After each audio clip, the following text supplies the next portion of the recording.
What's going on YouTube? Sparks Comics here. Time for another comic review. Today we're going to be doing a spoiler review of Radiant Black #1. So stay tuned for that. But first guys, please subscribe to the channel if you're not already subscribed. Like the video, drop a comment, let me know what you thought of Radiant Black #1, and we'll get into this.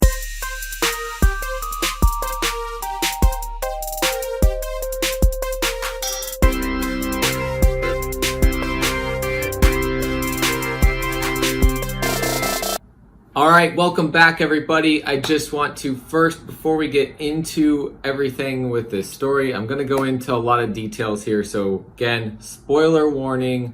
If you have not read Radiant Black and you plan on reading it and you don't wanna be spoiled, pause the video now, go pick it up from your LCS and read it first, okay? The other thing, I want to show this one off. I really love this cover by David Finch. It's the 1 in 25 variant for this. It's the only other cover I have right now. I might look for the 1 in 50 at some point because that's a really cool cover. I didn't pick them up originally because I wasn't sure if I was going to like this series or not, but you'll see my thoughts on this very soon. So first of all, this definitely gives off some Power Ranger type vibes, and we'll talk about why that is. So we get our main character here, who is clearly in a lot of debt. And so he is a writer living in Los Angeles and unfortunately not making it, can't get a loan. Nathan is his name.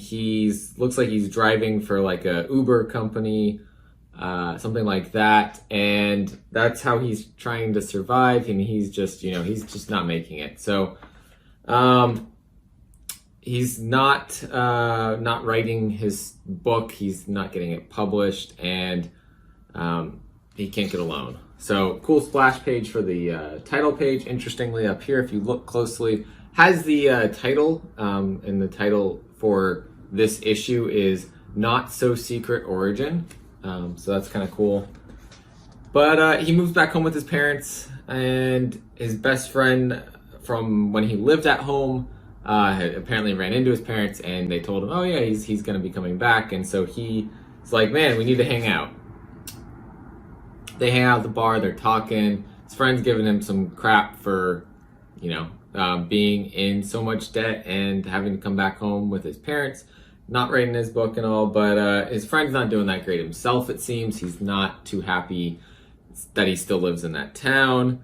And as they're leaving the bar, they come across something floating out by the train tracks. They're not sure what it is. They think maybe it's a signal for the train. It's some sort of projection. So Nathan goes to check it out and finds out what it really is, and this is super cool. We see him kind of transforming like a Power Ranger into his suit, right?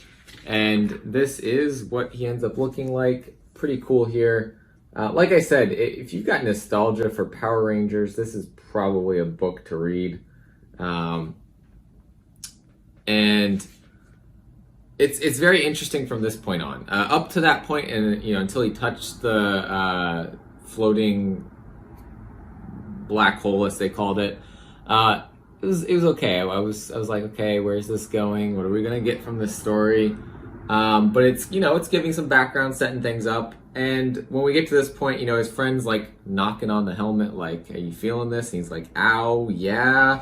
And then he vomits, and this I think is really funny. He's like, oh my God, you don't have a mouth. How are you doing that without a mouth? I thought that's a funny panel there, and it kind of addresses that issue, right? With the people who have these helmet things that don't seem to open at all. What's going on there, right? The cops show up because they're on the train tracks. Train tracks are private property. They're trying to get them off the tracks, and a train shows up. So Nathan ends up accidentally causing the officers, their car, and the train to float. So that's pretty interesting. They fly off, leave the kind of set everything back on the ground. Then it's like he can't figure out how to unwear the suit, right? He wants to just breathe and not have the suit.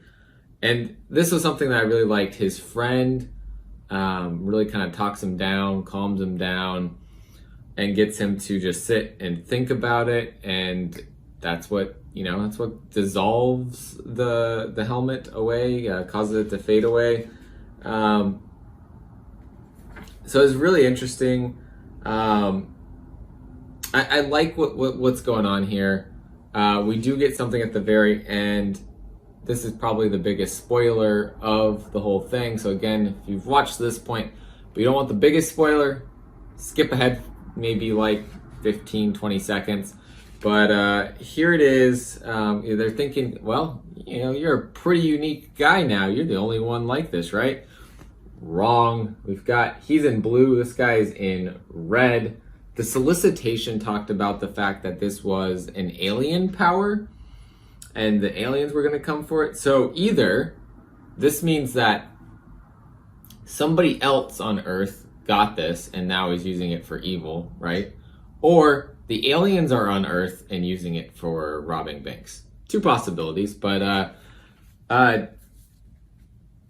I like what they did with the story. So let me go through my usual review process, right? I talk about the cover. Cover A is awesome. All of the covers for this were pretty cool. Cover B was for me, a little bit not as exciting as some of the other covers. The 1 in 50 where you got the helmet, I love that cover. That I think is the cover to get, but it's it's a 1 in 50, so it's kind of expensive. But yeah, so cover art, I'll give. I'm gonna go with 8.5 out of 10. Very solid covers. Interior art, I'm digging it. It fits the vibe. I don't see anything with it that I don't like. Backgrounds are cool. Character design is really good. I like the design of him in the costume. I love this right here. I'm gonna go 9 out of 10 on that. Story, I'm still trying to figure out what differentiates this from some other stories that I've read, the Power Ranger idea. So overall, I like the story, but I'm gonna give the story a 7 out of 10. And characters, I'm also gonna give a 7 out of 10. There's an interesting dynamic between him and his friend, but I'm not, it's not a 100% like, yeah, grand slam on the characters there. So interesting story overall, an 8 out of 10. I like where this is going to go, so I'd recommend picking this up, reading it, checking it out. It's from Image Comics, and I forgot to tell you guys at the beginning, but written by KYLE Higgins, cover art, Michale Cho right here on cover A. Artist on the interiors is Marcelo Costa, letters by Becca Carey. So super cool. I'm gonna keep reading this one. Obviously, I know some people read this and are just like, it's okay. And that's I think a perfectly reasonable reasonable thought after reading this. And I don't think issue 1 was meant to blow us away. And that's why I say that. It's meant to establish the world. It's meant to introduce you to him wearing the powers. I'm thinking actually that guy at the end is human who came across the powers and is using them for evil right now. We haven't seen the aliens yet. They're still coming. That's going to be dope. Probably issue 3 maybe. Maybe end of issue 2 is when we'll get that. And so that's what I think is going to happen with this. So I can see it doing really good things. So that's my thoughts. Recommend Radiant Black. Go pick it up. Check it out. Read it. Let me know what you think in the comments below. Drop a like. Subscribe to the channel. Do all those things. And as always, guys, remember to collect what you love. And I'll see you next time.